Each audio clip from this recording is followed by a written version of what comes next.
கர்த்தருக்கு ஸ்தோத்திரம் உண்டாவதாக. இன்னைக்கு நம்ம வாசித்ததான சங்கீத பகுதியில் ஒரு அருமையான ஆழமான ஒரு வார்த்தை இருக்கிறது. ஹல்லேலூயா. 19வது வசனத்தை எழுந்தருளும் கர்த்தாவே, மனுஷன் பலம் கொள்ளாதபடி செய்யும். ஜாதிகள் உம்முடைய சமூகத்தில் நியாயம் தீர்க்கப்பட கடவர்கள். ஜாதிகள் தங்களை மனுஷன் என்று அறியும்படிக்கு அவர்களுக்கு கர்த்தாவே. இந்த வசனத்துல 2 காரியம் நடக்கணும். ஒன்று, அவர் எழுந்தருளணும். அல்லேலூயா. 2, ஜாதிகளாகிய மனுஷர்களுக்கு என்ன உண்டாகணும்? பயம். அல்லேலூயா. இது நம்முடைய மிக மிக அவசியமான ஒரு காரியம். அல்லேலூயா. ஜாதிகள் அநேகம் தரமான ஜாதிகள் இருக்க போகிறது. எல்லா ஜாதிகளும் வசனத்தின்படி ஆண்டவருக்குள்ளான வசனத்தின்படியாக அவருடைய வசனத்தின்படிக்குள்ளான வம்சவர்களாக இருக்கிறவர்கள். அல்லேலூயா. எல்லா ஜாதிகளும் எல்லா ஜனங்களும் கர்த்தருடைய வம்ச வரலாறு இருக்கிறவர்கள். அல்லேலூயா. கர்த்தர் படைத்த மனுஷ வம்ச வரலாறு இருக்கிறவர்கள் தான் ஜாதிகள் எல்லாம். அல்லேலூயா. ஆதாமுக்கு பின் நோவாவின் காலத்துல ஷேம் யாப்பேத்ங்கிற சந்ததிக்கு பிறந்தவங்க. அல்லேலூயா. மனுமக்கள் பூமியில் நிரம்புவதற்கு 3 வருடம் காரணம். நோவாவின் பிள்ளைகளாகிய ஷேம் காம் யாப்பேத். இல்லையா? இது எந்த சந்தேகமும் பைபிளில் இல்லை. இல்லையா? உலகத்தில் எப்படியான இருக்கிறான். அல்லேலூயா. ஆனா ஷேம் காம் யாப்பேத்ங்கிறது நோவாவின் பிள்ளைகள். அல்லேலூயா. நோவாவின் குமாரர்கள். அந்த ஷேம் காம் யாப்பேத்ங்கிறவருடைய வம்ச வரலாறில் அகப்பட்ட வம்சவர்களால் உட்பட்டவர்கள் தான் இந்த பூமியை நிரப்பி இருக்கிற மனுஷர்கள். அல்லேலூயா. ஹல்லேலூயா. ஹல்லேலூயா. அப்படி உட்படுத்தப்பட்ட இந்த ஜனங்கள் தான் இன்றைக்கு தேவனுக்கு விரோதமாய் கையோங்கி இருக்கிறார்கள். அல்லேலூயா. எப்படி கையோங்கி இருக்கிறார்கள் என்றால், தேவனுடைய வசனம் சொல்கிறது, உன்னை அடிமை வீடாகிய எகிப்திலிருந்து உன்னை விடுவித்துக் கொண்டு வந்த தேவனாகிய கர்த்தர் நானே. என்னை எண்ணி உனக்கு வேற தேவர்கள் உண்டாயிருக்க, வானத்தில் கீழே பூமியின் சமுத்திரத்தில் உண்டாயிருக்கிற யாதொரு சொரூபத்தை ஆகிலும் விக்கிரகத்தை ஆகிலும் நீ உனக்கு உண்டாக்கவும் அதை சேவிக்கவும். ஆனா ஜாதிகள் என்று வேதம் சொல்லுகிறது, அந்நிய தேவர்களே வழிபடுகிறவர்கள், அந்நிய தேவர்களே பின்பற்றுகிறவர்களாயிருக்கிறார்கள். அல்லேலூயா. அது எந்த தெய்வம் ஏது தெய்வம் அதுல நமக்கு தெரிய வேண்டிய அவசியம் இல்லை. அல்லேலூயா.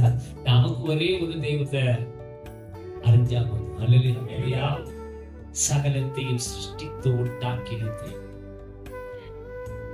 சகலத்தையும் சிருஷ்டித்து உண்டாக்கின தெய்வம். மனுஷன் கல்லினாலும் மரத்தினாலும் மண்ணினாலும் புல்லினாலும் எல்லாம் ஒவ்வொரு விதமான தெய்வங்களை உண்டாக்கி அவைகளை மேன்மைப்படுத்தி அவைகளை பின்பற்றுவதால் ஒரு கூட்டம் ஆண்டவரை விட்டு விலகி போகிறது. ஆனால் தேவனுடைய கற்பனை சொல்லுகிறது, மேல வானத்திலும் கீழே பூமியிலும் பூமியின் கீழ் உண்டாயிருக்கிற யாதொரு சுரூபத்தையாக மேல வானத்திலும் கீழே பூமியிலும் பூமியின் கீழ் சமுத்திரத்தில் உண்டாயிருக்கிற யாதொரு சுரூபத்தையாக இருக்கிற உண்டாக்கவும் சேவிக்கவும் வேண்டாம். இது இன்றைக்கு இருக்கிற அரசியல் உள்ளவர்கள் விக்கிரகங்களை ஏன் உண்டாக்கினது என்று அவர் அதுக்கு தனி விளக்கம் வச்சிருக்காங்க. இல்லையே? அது என்ன விளக்கம்? அது என்ன விளக்கம்? அப்படி வளர்க்கிறது என்ன இருக்கிறது வேண்டாம் என்ன விளக்குற? அதுக்கு ஒரு ஞானம், புதிய ஞானத்தை உருவாக்கி வெளிப்படுத்துறாங்க. ஆனந்த கற்பனை சொல்லுது, எகிப்திலிருந்து விடுவித்துக் கொண்டு வந்த இஸ்ரவேலின் தேவனாகிய கர்த்தர் சொல்லுகிறார், இஸ்ரவேல் ஜனங்கள் தேவனை பின்பற்றுகிற ஜனங்களோடு தேவன் சொல்லுகிறார், மேலே வானத்திலும் கீழே பூமியிலும் பூமியின் கீழ் சமுத்திரத்தில் இருக்கிற எந்த ஒரு சொரூபத்தை விக்கிரகத்தை நீ உண்டாக்க வேண்டாம். உண்டாக்க வேண்டாம் என்ன பேச்சு? அல்லேலூயா. அரசு மக்கள் மட்டுமில்லை, இப்படியே ஜாதிகளாக இருக்கிற மக்கள் எல்லாம் அந்நிய தெய்வத்தை வழிபடுகிற வழிமுறையை பின்பற்றினார்கள். அல்லேலூயா. கர்த்தருக்கு பலியிட்டு கர்த்தரை ஆராதித்து சந்ததியில் இருந்து புறப்பட்டு வந்த ஜாதிகள் பரப்பர விதமாய் விரிந்து தங்களுக்கு ஏற்ற தெய்வங்களை உண்டு பண்ணி அவைகளை சேவித்து வழிபட்டு அவர்கள் ஜாதிகள் அந்த தெய்வங்களோட பேரில் சில பொல்லாத ஆவிகளும் பின்னின்று அவர்களுக்கு உதவி செய்தது போல காட்டி வஞ்சித்தார்கள். அப்படி வழிபட்ட எத்தனையோ ஜாதி ஜனங்கள் அழித்து கொண்டார்கள். அழித்து அப்படிப்பட்ட ஜாதி ஜனங்கள் எத்தனையோ பேர் அழித்து போனார்கள். ஆனாலும் புதிய புதிய ஜாதிகள் எழுப்பி தேவனை விட்டு அவர் வழிவில் எழுப்பிக் கொண்டே இருக்கிறார்கள். இப்போ விஷயம் அது இல்லை. தேவ ஜனத்தை பகைத்து கொண்டு ஜாதி ஜனங்கள் தேவ ஜனத்தை பகைத்து கொண்டு எங்களுடைய தெய்வம் மகா சக்தி உள்ளவர்கள் என்று விளக்கம் பண்ணுவதற்கு அவர்கள் என்னெல்லாமோ செய்கிறார்கள். என்னெல்லாமோ செய்றாங்க. அவைகளை கொண்டு ஆண்டவரை சேவிக்கிற மெய்யான தேவனை சேவிக்கிற மெய்யான தேவனை தொழுது கொள்கிற ஜனங்களே அவைகளை கொண்டு அடிக்கவும் தீங்கிழைக்கவும் பொல்லாப்புகளை நடப்பிக்கவும் அந்த ஆவிகளுக்கு கொடுத்து அவைகளுக்கு சேவை செய்து அவைகளை தூண்டிவிட்டு அவைகளினாலே பலவீனப்பட்டிருக்கிற அநேக தேவ பிள்ளைகள் ஊழியக்காரர்கள் தர்ஷனத்தின் குடிகளில் மிகவும் விசனம் கொண்டு கதறிக் கொண்டிருக்கிறது. செய்வனங்கள் என்றும் பில்லி சூன்யங்கள் என்றும் மாய வித்தகள் என்றும் மந்திர வித்தகள் என்றும் சித்து வேதங்கள் என்றும் சொல்லி பலவிதமான துர்க்கிரியர்களை கையில் எடுத்துக் கொண்டு ஆண்டவரை சேவிக்கிற மக்களுக்கு விரோதமாய் கையோங்கி கொண்டிருக்கிற இந்த ஜனம். அப்படி உள்ள ஜனங்கள் உண்டா இல்லையா? அவர்கள் பலத்து போறாங்க. தெய்வம் அவங்களுக்கு என்ன செய்யுது? அவங்களோட தெய்வம் அவங்களுக்கு காட்டி கொடுக்குதுன்னு நினைக்கிறாங்க. இல்லையா? கத்த சொல்லுகிறா, கத்தரே துன்மார்கன் கையில கையில கொண்டாடுக்கிறா. எதுக்கு தெரியுமா? அது உனக்கு கண்ணின், அது உனக்கு வருநாளில் தீமை, அதுவும் தலைமுறைகளுக்கு சந்ததிகளுக்கு சாபம். அது தெரியாம கிடைக்குது. சரி இருக்கட்டும், நாளைங்க ஜாதிகளின் தெய்வங்களை கொண்டு அவர்கள் விரும்புகிற காரியம் வாய்க்கும்படிக்கு எத்தனையோ தேவ பிள்ளைகளை ஒடுக்கி ஆண்டவரை சேவிக்கிற மக்களை சீர்குலைத்து சின்னாவின்னமாக்கி எத்தனையோ குடும்ப ஜீவியங்கள் சீரழித்து கிடக்கிறது.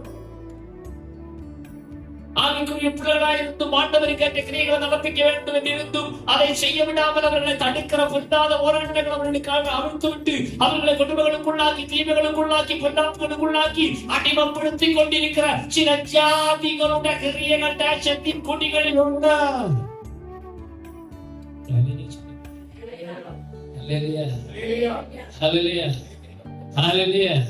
சத்தமா சொல்லுங்க. இந்த குடிகள் எழும்பி தேவஜனத்தை ஒடுக்கி பலட்சம் அடைந்து அவர்கள் நாலு வண்ணம் பொழுதில் வெறிமாய கீழோட்டி இறங்கி இறங்கி இறங்கி தாழ்ந்து போகிற சூழ்நிலை. அல்லையா? பக்தன் தாவீதும் இந்த சூழ்நிலைக்குள்ளாய் கடந்து சென்றவன். கர்த்தர் கூட இருந்தே இந்த நிலைமையை தாழ்ந்து போனவன் தாவீது. அல்லையா? எத்தனை பேர் அவர்களை பகைத்தார்கள், எத்தனை பேர் தாவீதுக்கு விரோதமாய் படையெடுத்தார்கள், எத்தனை பேர் அவர்களை கூட்டமாய் எழும்பி வந்து தீர்த்து கட்டிடுவோம் என்று சொல்லி பின்தொடர்ந்தார்கள். புறப்பட்டு வரும்போது தாவீதுக்கு கொஞ்சம் வேதனை தான் இல்லையா? ஆனா பார்த்துட்டு அவங்க என்ன செய்வாங்க? அழிந்தே போவாங்க. அப்ப தாவீதுக்கு நேரா எழுப்பி வருகிற சத்துருக்கள் நிமித்தம் தான், எதிரிகள் நிமித்தம் தான் தாவீது இந்த சங்கீதத்தை போராட்டம். ஆனா தேவன் அவங்களுக்கு உண்மையா கதவை ஜெபித்த தாவீதுக்கு அப்படி புறப்பட்டு வந்தவங்களை அவங்க தாவீதே அடிக்க முடியும் செய்கிறார். அந்த சத்துருக்களை அழித்து போடும்படிக்கு தாவீதோடு கர்த்தர் இருந்து தாவீதே அவரை அழிக்கும்படி செய்தவர் நம்முடைய தேவன். அதனாலதான் அநேக இந்த வாழ்க்கையில வஞ்சகத்தின் ஆவி, பொய்களின் ஆவி, பொல்லாத ஆவி தேவ ஜனங்களை ஆட்கொண்டு அடிமைப்படுத்தி அவைகளுக்கு தங்களை ஒப்பு கொடுத்து சிலர் விட்டு கொடுத்துருவாங்க. இல்லையா? ஆண்டவரை சாட மாட்டாங்க. அந்த சூழ்நிலை வரும்போது ஆண்டவரை விட்டு விலகிடுவாங்க. இல்லையா? அப்படிப்பட்ட சூழ்நிலை வரும்போது இன்னைக்கு சகோதரி சொல்லி நான் தற்கொலை செய்ய இருக்கிறேன். நாட்கள் செய்ய மன உளைச்சல். என்ன மன உளைச்சல்னா, சொந்த புருஷன் போன் அடிச்சு பேசும்போது அவருக்கு மன உளைச்சலா தெரியல. ஆனா இந்த மனைவியை தள்ளிட்டு இன்னொரு தீவிர கூட போயிட்டு அவளுமாய் சேர்ந்துக்கிட்டு இந்த பிள்ளைக்கு போன் பண்ணி கூப்பிட்டு அவளை டார்ச்சர் பண்ணி எப்படி நின்றுருக்கு. 2 நல்ல ஆண் பிள்ளைகளை. ஆனா அந்த பிள்ளைய, இந்த பிள்ளைகள் இருக்கிற அந்த தாய அவன் தள்ளிக்கிட்டு போய் வேற ஒருத்திக்க கூட இருந்துக்கிட்டு போன் பண்ணி இவளை கேவலமா சாகணும்னு நினைக்கிறான். ஆவியான அவன் உள்ளத்தில் பலமாய் இறங்கி செய்கிறது. ஆனா கட்டி வருகிறது. என்கிட்ட கட்டி வெடிக்கிற நிலைமை இருக்கு. வெடிக்கிற நிலைமை வரும்போது வலிதாக முடியாம மருத்துவமனைக்கு போனா, இத்தனை நிலைமைக்கு ஆனவர்கள் நீங்க ஏன் இன்னைக்கு ஹாஸ்பிட்டல் வரல அப்படின்னு கேட்குது. ஹல்லேலூயா. ஆனா அதுக்கு வலி எடுக்கிற நேரத்தில், வெடிக்கிற நேரத்தில் அதுக்கு வலி எடுத்து ஹாஸ்பிட்டல் கொண்டு போனாங்க. ட்ரீட்மெண்ட் செய்தாங்க. ஆண்டு சௌக்கியத்தை கொண்டு இன்னைக்கு சாட்சியாக நிறுத்தி இருக்கிறார். ஹல்லேலூயா. சூழ்நிலைகள் அப்படி கொண்டு போகுது. தற்கொலை செய்யும் எண்ணத்துக்கு, தீமைகள் நடப்பிக்கும் எண்ணங்களுக்கு, பொல்லாத வழிகளை பின்பற்றுவதற்கு, தாங்கள் பின்பற்றி வந்த வழிகளுக்கு திரும்பி போவதற்கு அவங்களை திருப்பி கொண்டு போகிறது ஆவிகள். இது கண்டுகிட்டு எத்தனை நாள் நம்ம சும்மா இருக்கிறது? நம்ம சும்மாதான் இருக்க முடியும். பால விட மாட்டோம். ஆனா ஒன்று வேணும், எழுந்தருளும் ஒன்று சொல்லுங்க. உங்க குடும்பத்துக்காக எடுத்தமா வேண்டாமா?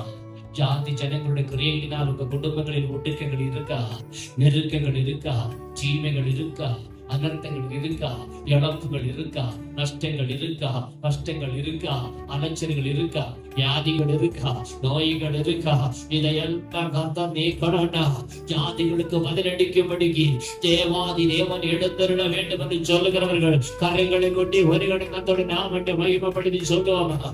ஏசப்பா, நீர் எடுத்தருளும் கர்த்தாவே,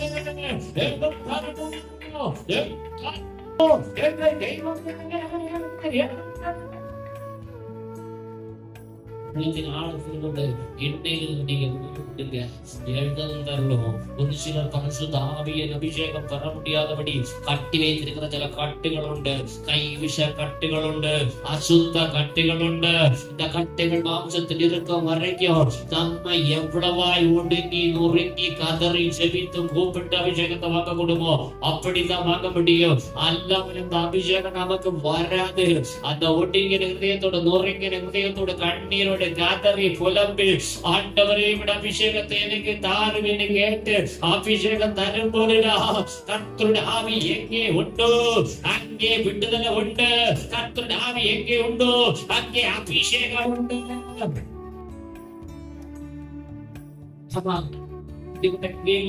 நம்ம ஒடுக்கப்பட்டு கொண்டிருக்கிறோம்.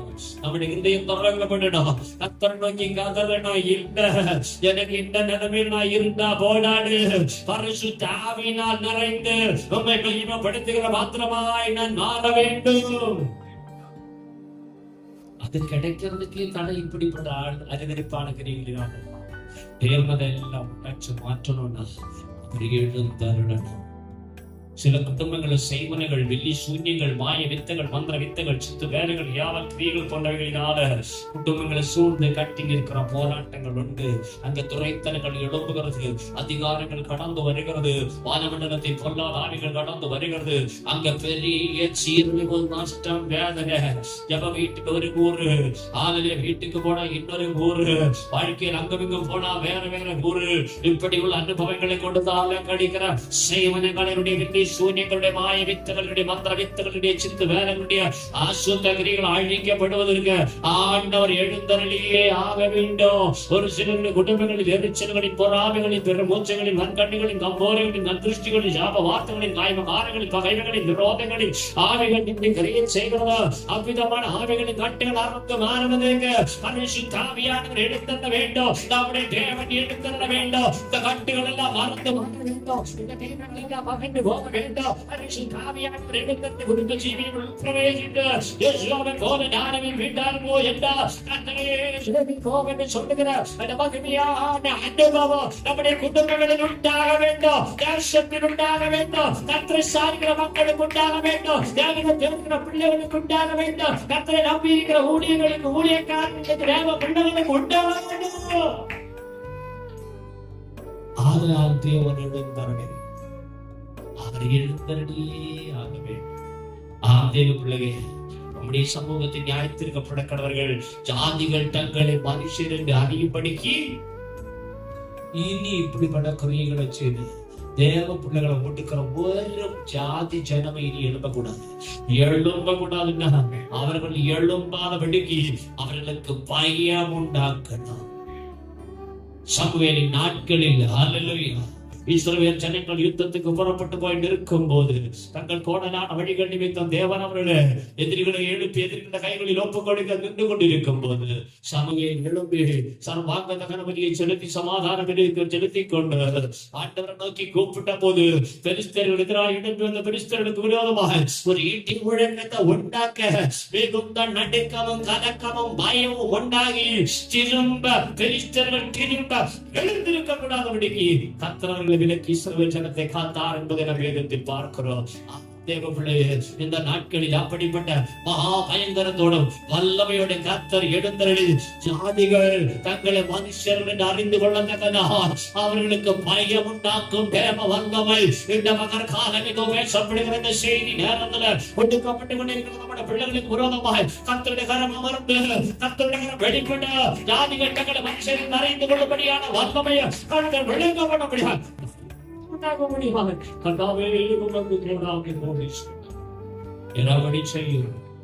நாமத்தை பெரிய காரியங்களை செய்வார்கள்.